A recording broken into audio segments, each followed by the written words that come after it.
raha ataontsika indray mijery zany ny zava-nitranga tao anatin'izay 10 andro ny sy ny hetsika ny fampihavana-pirenena teny hivato zay dia ny feikevitra niraisiny ireo mpizaika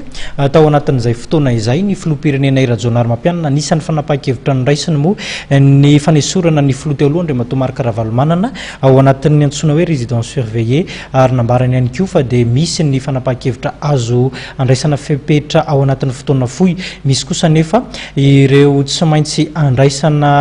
fandiniana tsara va ho azo tanterahana izay raha fitinina ny zava-nitranga teny an-toerana teny ny sy ny fahalalahana ihany koa dia isan'ny zava-dehibe eto amin'ny firenena efa nresaka fahalalahana izay ihany isika dia ny fahatelon'ny volana May no natokana ankalazana ny andro maneran-tany ho an'ny fahalalahany asa fanaovan-gazety ohatsika teto Madagasikara kosa nefa dia tamin'ity androandroany ity no nanamariana izany avy alao iroborobo ny asa fanaovan-gazety io moa ny loha hevitra niraisina tamin'izany andro iraisam-pirenena izany mba amela malalaka ny fanatanterahana izany asa izany miangavy ianareo ao amin'ny fitondram-panjakana mba amela malalaka mba tsy atao fomba fanao fotsiny fankalazana ny fahatelo ny volana May zay adina amin'ny fahalalahana mpanao gazety. Nanamafy ny filohan'ny olafitry ny mpanao gazety fa tsy tokony ho fanamariana fotsiny ny fahalalahan'ny asa fanaovan-gazety fa iainana mihitsy. Efa nisy ihany ny dingana efa vita saingy mbola tsy feno izay fahalalahana izay.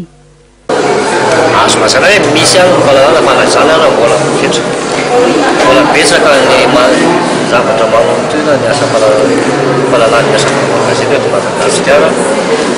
kanefa araka ny fiarakako azy azo soroana ihany zany ohatra asa mitondra fomba-maty ihany ny sy ny mpanao gazety. Zava-dehibe raha ny nambarany ny namolavolana ny lalàna mifeny asa fanaovan-gazety.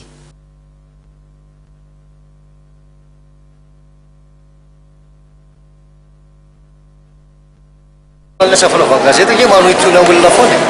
reo mieritreritra izy rehefa malalaka ny mpanao gazety misy zavatra kaporary ketra tsika rehefa amin'ny asa fomba matianina manana ny etika sy ny déontologie rehefa samy mandainy andraiky ny tsiraray everiko fa tsisy atahorana ny fahalalahana ny asa fanaovan-gazety.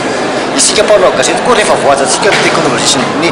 déontologie sy ny etika everiko fa tsy misy tokony atahorana fa samy manao ny andraiky ny tsiraray dia mandroso ny firenena. Naneho ny heviny ihany koa moa amin'ny maha-pahalalana azy ny filohan'ny HCC. Fahalalahana ange nisy foana raha hoe tamin'ny mpanao gazety tany fa le fahalalahana koa mitaky andraikitra zany hoe tsy manao foana tsy miteniteny foana tsy manome vaovao tsy mitombona na vaovao diso tsy manala barakolona tsy mandotolona zay zavatra zay fahafantarako azy venao anaty kôdy zay lalàna amin'ny fempanao gazety maneran-tany misy an'izay daholo ary lalàna raisam-pirenena mikasa ny gazety misy an'izay zany hoe le izy zany miaraka foana araka ny kabary teo hoe misy ny fahafahana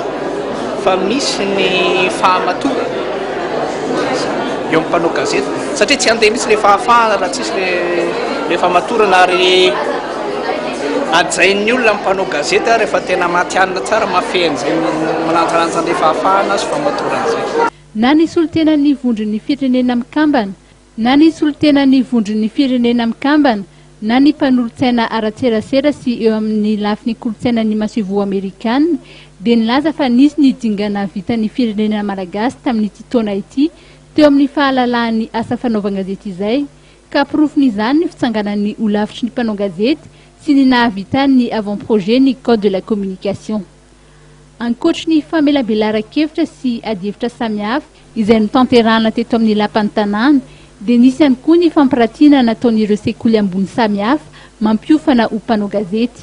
Ny fanokanana ny tsakambaton'ny olafitry ny mpanao gazety izay nasiana fanavaozana moa eo ampitan'ny Garsoarana no nisantarana ny fanamariana ny andro androany.